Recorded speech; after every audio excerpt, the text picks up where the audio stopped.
If there isn't discipline, how can there be a true realization of an ideal? Miyamoto Musashi. And my friends, for us, the discipline each and every day, 10 to 15 minutes, following the charts of your favorite ETFs and stocks and practice trading all that you can, looking for the discernible patterns in both price and volume movement. We use the Heikin-Ashi candlesticks and we use the volume metric.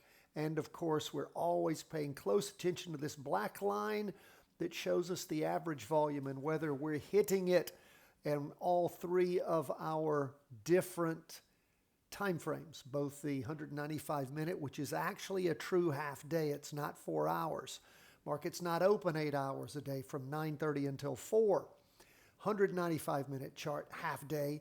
The 2-day chart, which of course is 2 market days, and then 5 days, or the weekly chart. We trade off the weekly chart looking for tops and bottoms. And again, we're looking for the telltale signs of accurate price movement. Now let's jump into the S&P 500 first. We see everything is up except 20-year U.S. government bonds. They are pulling back about 1% today. The S&P 500 is up 0.77%. We see the high of last week, 609.07. You see that right here. And as you go from candle to candle, it updates. It shows you the open, high, low, and the close. And again, these are on the Heikin-Ashi settings. But what do we see as far as the high goes? Because on the Heikin-Ashi candlestick, high is high for the day. Low is low for the time period. And this time period we're looking at here is the daily. I'm sorry, forgive me. It is the weekly. This is what we're seeing on the weekly chart. So the high this week is what I wanted to stress. 608.43 last week, 609.07. So again, that is important because we see we've not hit the high of last week. We see on the 2-day where things are lagging. We had a doji on the Monday, Tuesday. This is the first day of the latest 2-day candle. It's the Wednesday, and it's trying to push through that weekly trend line, although we can see on the half day how it's really moved down and bounced off, which is a good sign that things may be continuing. We've had things go up, level off, down a little bit, pop up again, down, level off, down a little bit, pop up again. Same thing again. We had 2 days of down movement. That was Monday and Tuesday, popping up on Wednesday. So again, maybe we're going into this thing. We'll see a Santa Claus rally. We shall see. But again, there's energy in the stock of movement, particularly since we saw the Trump effect.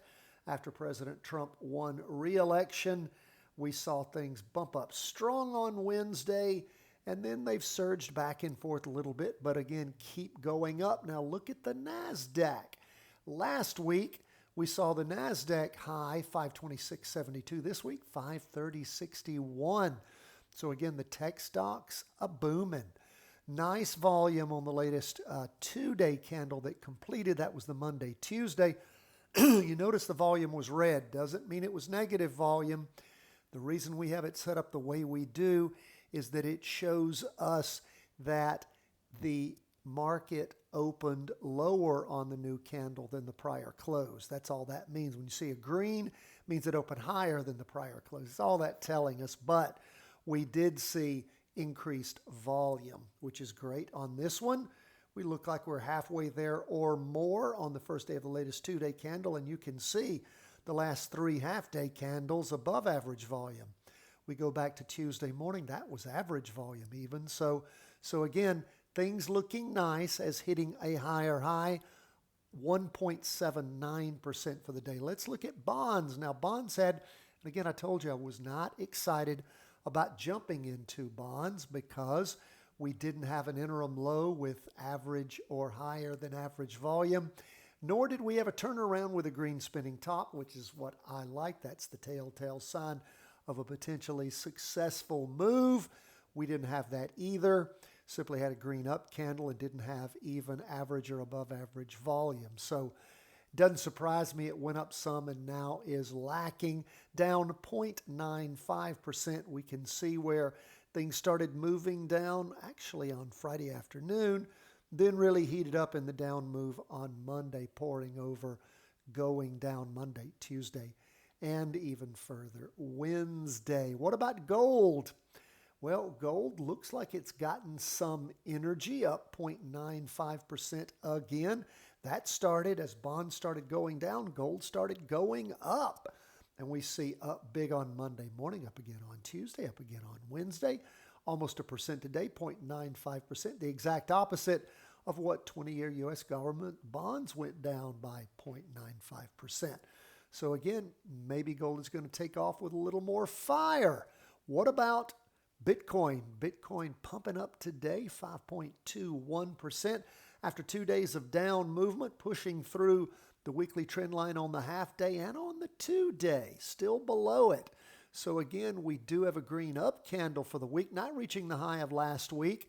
Average volume last week, don't know, we only got 2 days left. Don't know that we're going to get average volume this week on the weekly chart, but we'll continue to wait, watch, and see. You can see on the 2 day chart, not a lot of volume there, nor on the half day. So again, Bitcoin meandering along, it tends to do that after it pumps up really strong. People taking profits, digesting those gains. We'll see how much more of a move Bitcoin has in it. That is where we are as we end the day on Wednesday, go into the last 2 days of the week.